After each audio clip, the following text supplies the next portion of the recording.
Hey, it's me. Uh, Putting in a little bit more effort today because, well, it's middle of the day right now, and I just wanted to get a little something out there today because, well, today marks my 2 years on hormone therapy officially. I guess you could call it my HRT-versary, or maybe in some roundabout way, you could also consider it my birthday in a sort. Either way, today marks 2 years now that I have been on estrogen. So, major milestone there. 2 years in.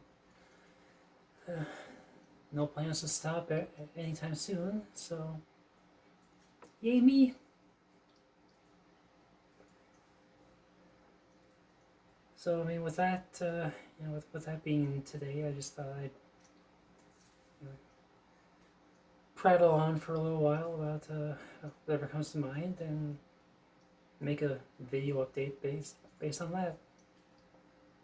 Whether I'll stick with the subject of the HRT versary or if I'm going to wind up on a tangent, I have no idea yet.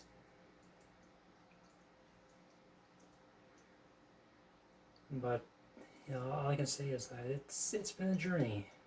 It's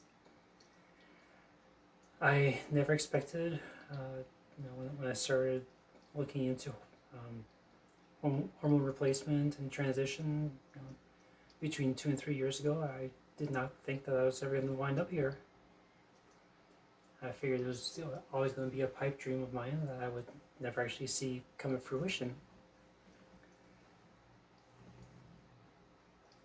But I lucked out in a couple of ways. The first being that I found a job where I was able to pick up insurance right away, and the insurance,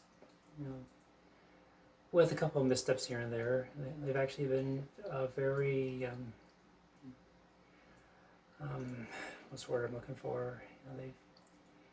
They haven't given me much trouble as far as getting my transition related care taken care of. There's a couple things that they could do better, such as a part where they don't cover facial feminization surgery or anything of that nature. But I mean, they'll cover the other major stuff, so I guess it's still a win in the end. So I mean, 2.5 years ago, actually closer to 3 years ago almost, I got hooked up with this job, and when they hired me on, switched me over from a temp worker to a full employee back in January 2 years ago. And I got the insurance right away, and since then it's been a trek. It's been a journey. But I mean, I don't even remember how much of this I've actually shared before. But you know what? As long as I'm here, might as well. And if I appear to be sweating a lot, it's because I am. Not for nervousness or anything of that nature, but more for the fact that this is, I don't even know how hot it is outside right now, but it's got to be into the 80s anyway outside, and I live in a condo that has no air conditioning. The best I can do is window fans. I guess I could take that back. I mean, I do have a portable air conditioner, but yeah, it is so horribly inefficient that there is no way that I would use it outside of the absolute most dire of need. Yeah.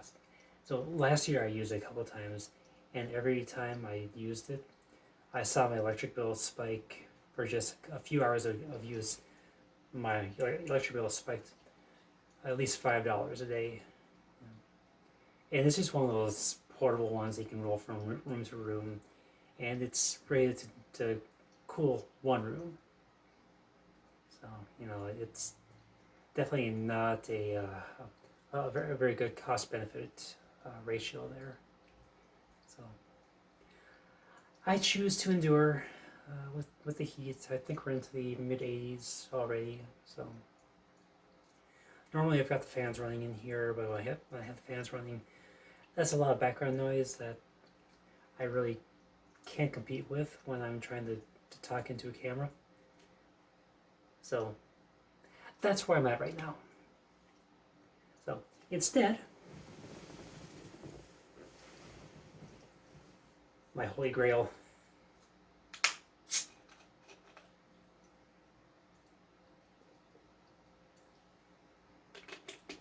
And yeah, I know. Mountain Dew, poison dew. Yeah. Whatever you want to call it. I know it's horrible for me, but it's my caffeine. I can't do coffee. I just cannot abide the taste of coffee. So that's my primary caffeine source right there. Yeah, just little fun facts about me there, I guess. And I've never talked about my beverages of choice, but yeah, it's typically Mountain Dew. Always has been, and probably always will be too. Regardless of how horrible it is for my entire system. I mean, between the sugar and the caffeine. Oh, please don't knock that over, Trish. Please don't knock it over. You can't see it from here, but Trish is sniffing at the bottle right now. I think she wants to knock it over, hoping that she doesn't.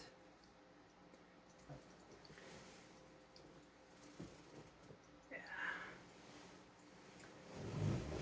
So, anyway,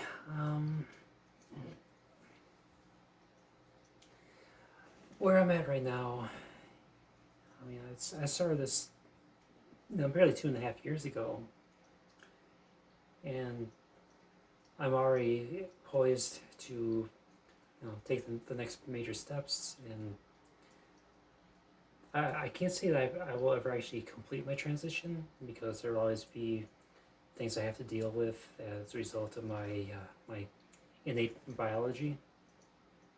My anatomy being what it was at birth, and the lack of natural estrogen production in my body. So that part will always be a part of my life that I have to be stuck on that hormone therapy. But as far as the major milestones go, I mean, I've only got a couple more left to go, which is pretty fast-tracked, all things considered. Usually it takes about a minimum of 3 years before things like this begin to happen. But I suppose it's because I was already in my late 30s when I started. Oh, you're off. You're off screen here. What the hell do you want? What do you want? You're gonna sit there purring, but every time I get my hand closed, you back away. What's up with that? Yeah. So I'll count myself lucky because I was able to find a health system without much trouble. That could get me in reasonably fast and didn't give me a lot of roadblocks as far as getting started on hormone therapy and helping me along with my transition. I mean, the only major issues that I ran into really were back when I first started trying to get hormone therapy. There was the issue with my, which ironically, it was because my testosterone level was too low. My endocrinologist had reservations about starting me on hormone therapy based on that. So she made me go back and redo the blood work a couple of times. Followed that up by an MRI, because her concern was that I had a potential tumor affecting my pituitary gland. And that right there, that's one part where, you know, the insurance really fucked up. That they decided not to cover the MRI, which I will, you know, I won't sugarcoat things. An MRI without insurance covering it is fucking expensive. I mean, that shit right there, this was back in 2021. That set me back over $8,000. In addition to the the trauma it caused by being forced into that tiny little tube for half an hour. That shit's not fun, you know? But we got past that. And a few weeks later, I got started on spironolactone. About 3 weeks after that, they started me on estrogen, which brings me to today. So 7/14/21 was my official HRT birthday.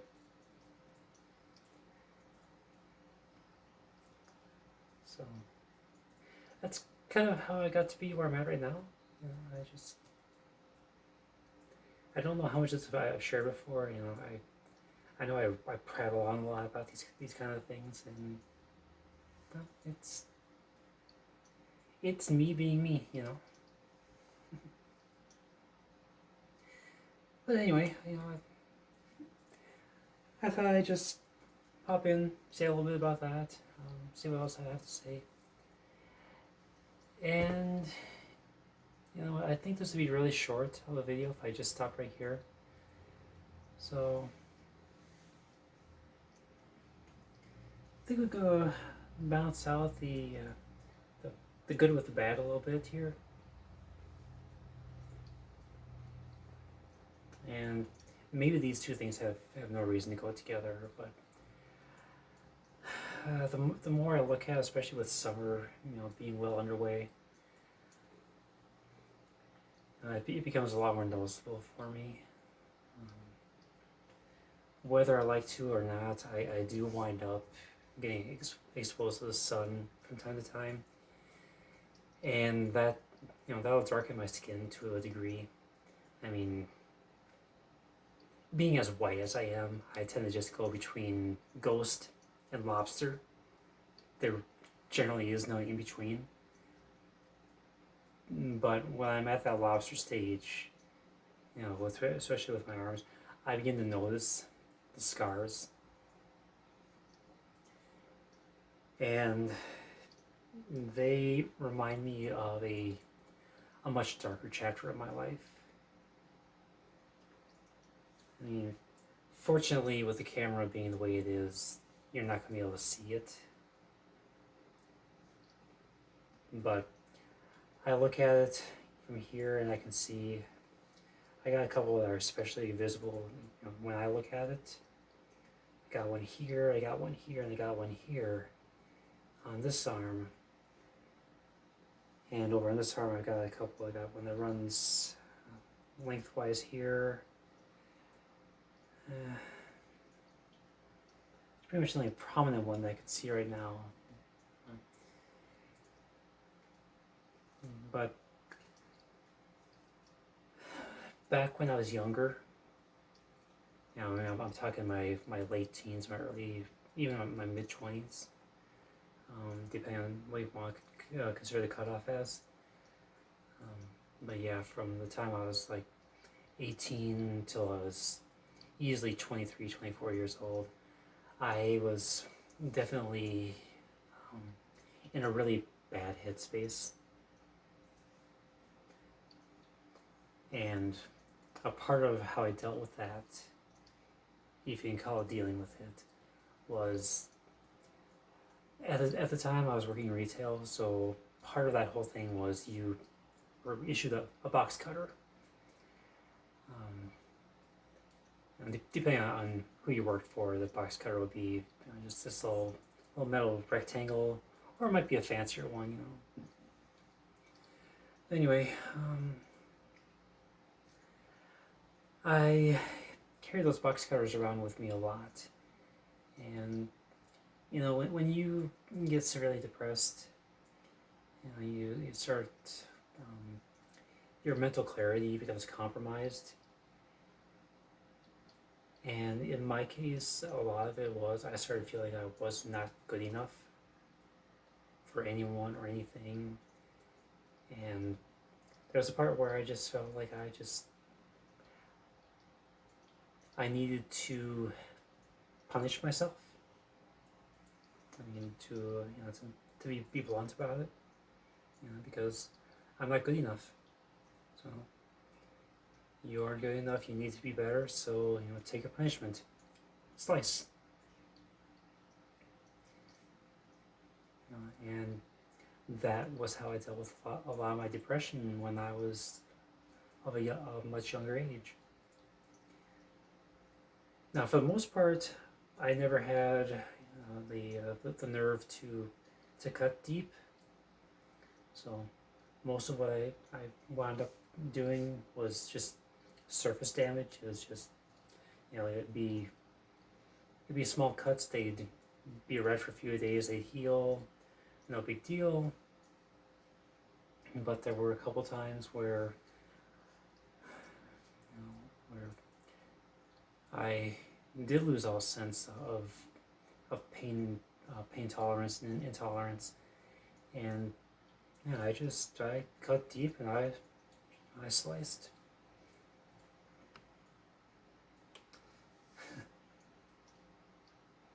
Ironically, the first time I did it was when I was a day short of my 19th birthday. I was working at this retail store. It was called Shopko. Doesn't exist anymore, but I just finished getting berated by the manager because I wasn't working fast enough. This guy was kind of an asshole, but he finished yelling at me, and I just had all this pent up anger, frustration. Had a blade in my hand, walking back to take care of my work, and I snapped, and this scar right here was where I sliced. Of course, the instant that it happened, I looked down and just thinking, oh shit, oh fuck. I made a beeline to the bathroom, started rinsing it off. Stayed in there rinsing it off for about 5-10 minutes. Went back to the floor, to keep working. Nobody said a damn thing to me about it. I mean, I had this gaping wound in my arm that no one even noticed. I mean, it was a group of probably like 10 or 12 people working on that overnight shift, and not a single one of them had a word to say to me about it. So it really showed me the level of concern that my coworkers and my managers had for me at that point. I mean, and this was this was a day before my 19th birthday, so happy birthday to me. Here's a lifelong scar to remember it by.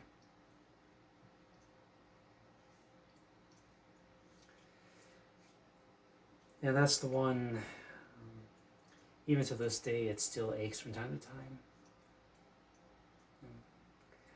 I don't know the exact factors that'll set it off, but I do occasionally feel it from time to time, and it'll begin to ache. Not like there's anything I can do about it, but it'll ache there and remind me of my younger self.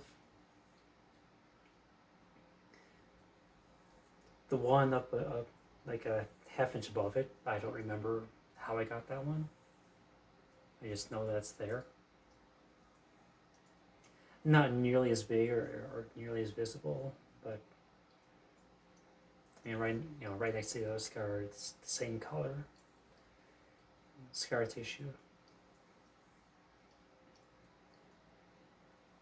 And then I got this one right here. Again, camera sucks, I know, so you can't really see can't really notice the difference in color on my skin with that camera, I'm sure. But I got this one right here. That one is actually the last one that I gave myself. So there's a little story on that. We're looking back at 2005 for that one. So that was the summer where I had moved back from Rice Lake down to the Eau Claire area when I was first experiencing life within my first long-term serious relationship. So me and my girlfriend, her name's Nola, we moved in together way too soon. I mean, we ignored all those warnings, all the common wisdom, and we should not have moved in together, like, ever. Because when we moved in, we stayed in that apartment for just under 2 years, and it was just a total shitstorm from day one.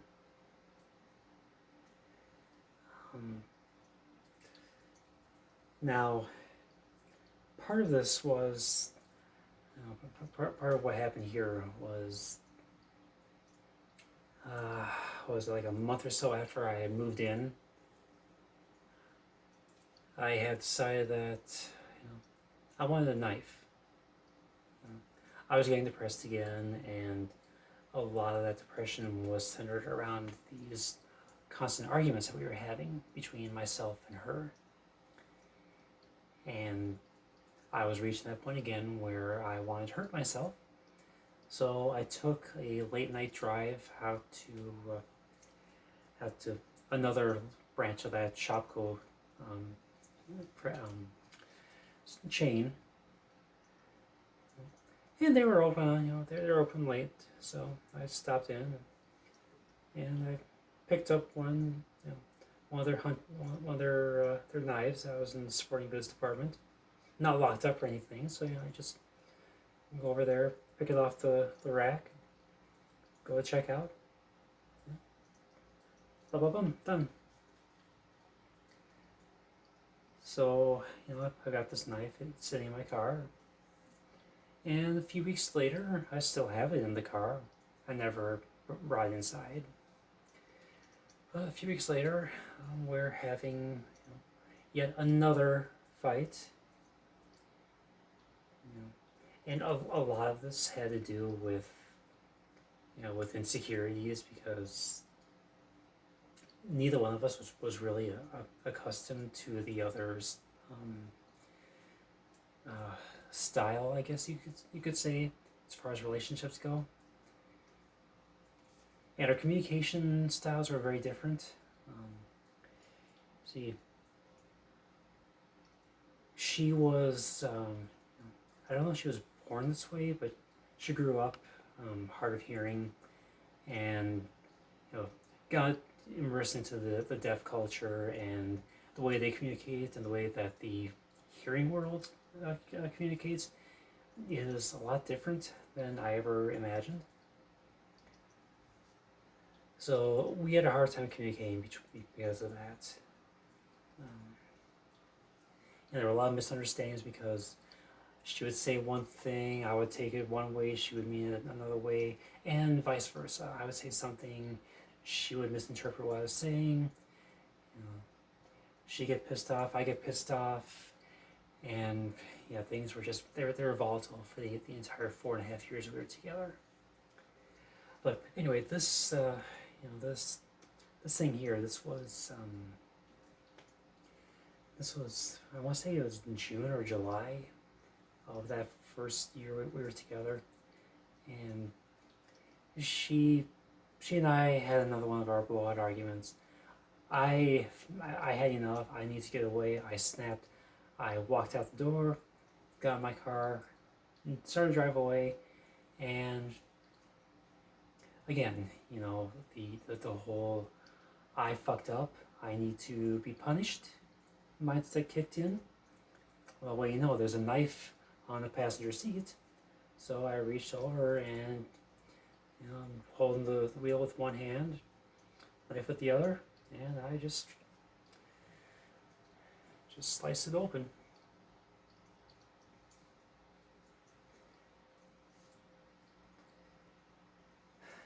Now when I'm just like the other, I'm not proud of it, but that was how it happened. Whether I like it or not, that's exactly how it all went down. Yeah, so then I got a bunch of other smaller ones on the right arm, but they're a lot harder to see, and I have no memory as to exactly how I wound up with each one. I think a lot of it was just because I would get into my depressive states and I just needed the outlet. And I think some of them I just went just a touch too deep and they left the marks permanently. But it's all a testament to the old self, the younger, emotionally immature self that existed back when I was in my late teens, my early 20s. The self that, if I'm being totally honest, to this day, I still have trouble keeping at bay from time to time. And I don't know if that's ever going to change. I mean, it's been a lot easier, especially since I started my hormone therapy, because I'm a lot more stable now than I used to be. And getting started on these hormones has only stabilized me even further.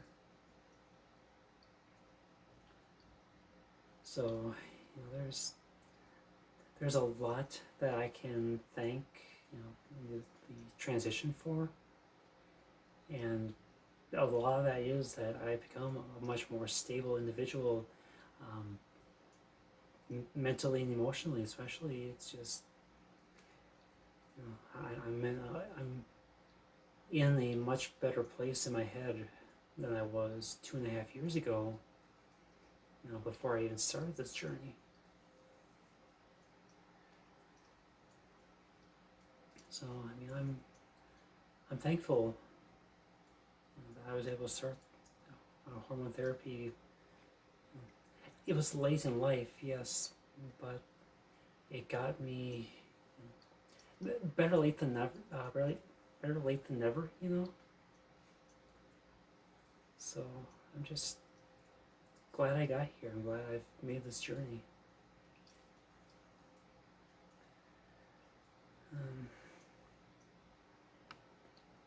Oh yeah, I guess there was one scar that I got that it's funny in a way, but also kind of sad at the same time. Again, can't see because this camera sucks, but I've actually got one running across my wrist here. Believe it or not, that was not done by a knife, and it was not done intentionally. It was about, 2011, I think it was, in one of my retail jobs. I was moving TVs around, and the one I was picking up, the box slipped, and it ran the perforated edge along my wrist just perfectly. It never bled, but it left a scar. I mean, go figure, right? So now it looks like I tried to off myself using the across the veins motion. But if you ever have wondered why I seem so adverse to going out and getting tanned and spending a lot of time in the sun, beyond the part where I just burn to a crisp right away, a secondary reason is because when my skin begins to darken from sun exposure, I begin to see these marks, these scars on my arms much more clearly, and it serves a reminder of how much I fucked up in the past, and that'll kill the mood pretty quickly, So I kind of like to just not have to deal with that, not have to think about it. So I don't know. Maybe it doesn't make sense. Maybe it does, but it's truth.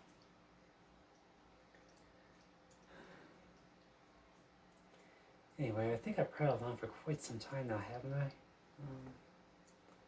Let's see. Yeah, I think I'm gonna end this one here. I think I might want to start a second one, make a separate upload, because I'd like to keep talking, but given the limited memory on my phone, I might need to free up some space first before I can upload another one. So I'll stop this one now and start another one.